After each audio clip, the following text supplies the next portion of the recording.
I am the Good Shepherd. Of all the things Jesus said about himself, this might be the one we've made the safest.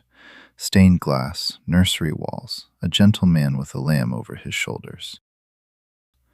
But to the people standing in front of him, shepherd wasn't a soft word, it was a loaded one. In their scriptures, shepherd was a title for kings, for leaders, and most pointedly, for God himself. And there was one chapter, one furious chapter in the prophet Ezekiel, where God looked at Israel's failed shepherds and said, "Fine, I'll do it myself." When Jesus said, "I am the good shepherd," he was answering that chapter. He was saying he was the one God promised to send. Or, and this is the part that stops you, that he was the God who promised it. Welcome back to Scripture Underground in the I Am series. Today, Statement 2, the Good Shepherd. The buried layer is one chapter of Ezekiel, and once you've read it, John 10 never sounds gentle again. Subscribe, and let's dig. First, the background. In the ancient Near East, shepherd was a standard word for a ruler. Kings called themselves shepherds. To shepherd a people meant to lead them, feed them, protect them, keep them from scattering. Israel's own history runs on it. Moses kept literal sheep before he led people. David was pulled straight from the sheepfold to the throne. So when the prophets reach for shepherd, everyone knows they mean the leaders, the kings and priests responsible for the nation. And the title climbs higher than kings. The most famous line in the Psalms, "The Lord is my shepherd," God himself. Israel called God their shepherd, the one who actually led the flock. The human leaders were supposed to shepherd on his behalf. So hold two things. Shepherd means the leaders, and shepherd means God. Keep both, because Ezekiel 34 puts them on a collision course. Ezekiel chapter 34. The people are in exile. Everything has collapsed. And God speaks against the shepherds of Israel, the kings, the leaders who were supposed to care for the flock. Listen to the charge. You've been feeding yourselves, not the flock. God lays it out line by line. You ate the fat, you wore the wool, but you didn't strengthen the weak or heal the sick or bind up the injured. You didn't go after the ones who wandered off, and so the flock scattered. That's the key word, scattered over the mountains, with no one searching, prey for every wild animal. The shepherds let the sheep be lost. And then God does something staggering. He doesn't just appoint better leaders, he says he's coming himself. I myself will search for my sheep. God says, I will rescue them from where they were scattered. I will gather them. I will feed them. I will seek the lost, bring back the strayed, bind up the injured, strengthen the weak. Everything the failed shepherds didn't do, God says he will do it in person. I myself will be the shepherd of my sheep. That's the promise. Not I'll send a better king, though that's in the chapter 2.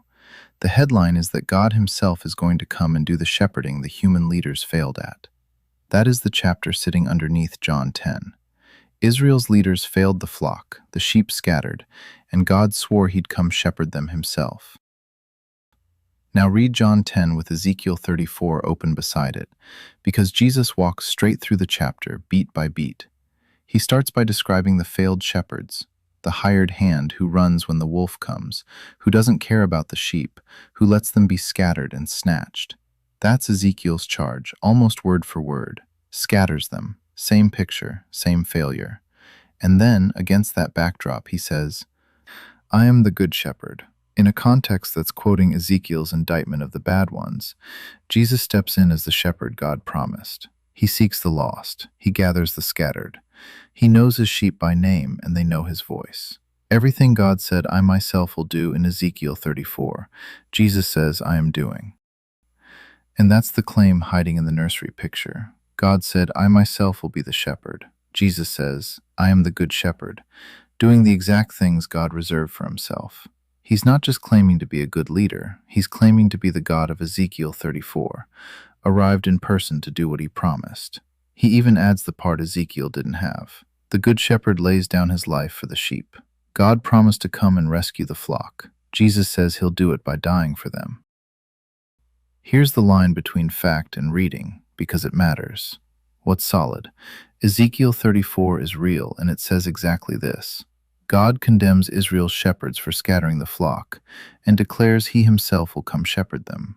The words scatter, the failed shepherds, the seeking of the lost. Those parallels between Ezekiel 34 and John 10 are on the page. You can line them up yourself. The interpretation, and it's held broadly across the scholarly traditions, is that Jesus is deliberately invoking Ezekiel 34 and casting himself as the Lord who comes to shepherd. That's a strong inference from how tightly the language matches. But Jesus doesn't say, "I'm fulfilling Ezekiel 34. A more cautious reading is that he's the promised Davidic shepherd king sent by God, which Ezekiel 34 also predicts a few verses later. Both readings live in that chapter. The "he's claiming to be God himself" reading is the bolder one, well supported, widely held, but an inference, not a quotation. I'll let you weigh it. But notice, even the cautious reading is enormous. Either Jesus is God come to shepherd, or he's the king God personally promised to send. There's no small version of this claim. So what does Ezekiel do to "I am the good shepherd"? It takes the gentlest image in the Gospels and reveals the claim packed inside it. Jesus isn't just being kind. He's standing in the place God reserved for himself, the shepherd who comes when every human leader has failed, who goes after the scattered, who refuses to lose the flock. The tenderness is real, but the tenderness is the divine claim. Only God said he'd do this. And the line we'd never connect, lays down his life for the sheep, is how he answers Ezekiel. God said, "I will rescue them." Jesus shows what the rescue costs. The stained glass was never wrong. It was just incomplete. The lamb over his shoulders is God keeping a promise he made in exile, centuries before. Episode 2 of the I Am series. Next, the heaviest one in the set. I am the resurrection and the life, spoken at a tomb before the miracle. The timing is the whole reveal. Comment from me. Read Ezekiel 34, the whole chapter, then read John 10. Tell me which shepherd you think Jesus is claiming to be. The God who came himself, or the king God sent? I want to hear how you land.